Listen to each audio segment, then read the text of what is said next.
রবিবার স্থানীয় শক্তি সংঘ প্রাঙ্গণে এক বিশেষ চিত্র কর্মশালার আয়োজন করা হয় নবব্যারাকপুর জুনিয়র আর্টিস্ট গ্রুপ এবং আঁকিবুকি যৌথ উদ্যোগে। সকালে মঙ্গলদ্বীপ প্রজ্বলনের মাধ্যমে কর্মশালার শুভ সূচনা করেন পুরসভার পুরপ্রধান প্রবীর সাহা। তিনি বলেন, এ ধরনের সৃজনশীল উদ্যোগ শহরের সংস্কৃতি বিকাশে নতুন আভা আনবে।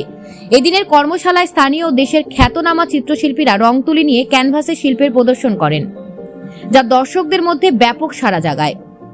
দুপুরে অনলাইনে ক্ষুদে শিল্পীদের আঁকিবুকির প্রতিযোগিতায় বিজয়ীদের শংসাপত্র এবং সুদৃশ্য ট্রফি প্রদান করা হয়, যা তাদের উৎসাহিত করে।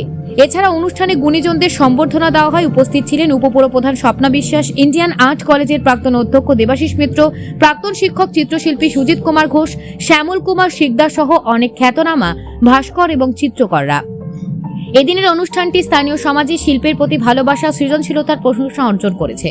Bureau report, news prime times. Actual স্যারই উদ্যোগটা জোগালো, মানে আমাদের শ্যামল শিকদার যিনি স্যার আছেন, উনি আমাকে হঠাৎ বললো যে ক্যানভাসে একটা অন্তত রং তুলির টানটা দেওয়া হোক। তো রং তুলির টান দিয়ে দেখলাম কিছু একটা আসলো, সে যাই হোক ভালোই হয়েছে। আর স্যারের এই উদ্যোগ, আমি তো প্রচণ্ড আপ্লুত যে এই উদ্যোগে আমি সামিল হতে পেরেছি, এই জন্য আমার নিজেকে খুবই ধন্য মনে হচ্ছে। নমস্কার, মৌসুমী চক্রবর্তী। এইভাবে একটা কথাই আমি বলবো যে অ্যাকচুয়ালি ছবি আঁকাটা যে কোনো ক্রিয়েটিভ কাজ, ছবি আঁকা শুধু নয়, ছবি আঁকার সাথে গান, নাচ সবই থাকে। এই সমস্তগুলো একটু ছোটোবেলা থেকেই যদি এদের চর্চার ভিতর রাখা যায়, তাহলে কী হয়, তাদের মানসিক বিকাশটা অনেক তাড়াতাড়ি হয় এবং তারা একটা সুন্দর পথে চলতে পারে। তা না হলে জীবনটা না একটু এলোমেলো হয়ে যায়।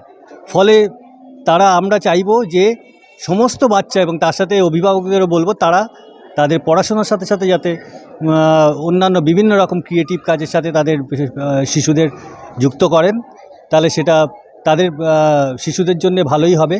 আর এছাড়া আমাদের এই যে কর্মশালা আজকে হলো বা এই যে প্রদর্শনী হলো, সেটার ব্যাপারে বলবো যে নবব্যারাকপুরের বুকে শ্যামল শিকদার মেইনলি ওর উদ্যোগে যে কর্মশালাটা হলো, এইভাবে এর আগে তো এই উদ্যোগ হয়নি। ফলে এটা একটা ভীষণ একটা ভালো কাজ হলো।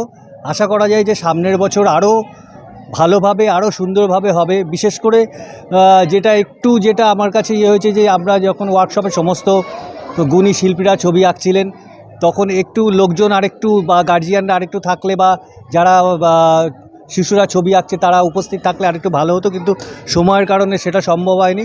সামনের বছর এটা আমরা অবশ্যই মাথায় রাখবো, যাতে মানে ছবি আঁকার সাথে সাথে অন্যান্য শিশুরা বা গার্জিয়ানরা তারা উপস্থিত থাকেন, ছবি আঁকার বিষয়গুলো সম্পর্কে আরও ভালোভাবে যারা কাজ করবে তাদের সাথে কথা বলে আরও ভালোভাবে যাতে জানতে পারেন। এবং এইভাবে আমরা আস্তে আস্তে এবং এর পরবর্তীকালে কম্পিটিশানটাও যেটা হয়েছে সেটাও যাতে আরও বড় করে করা যায়, সেই উদ্যোগ আমরা নেব। আপনার নাম? আমার নাম সুজিত ঘোষ।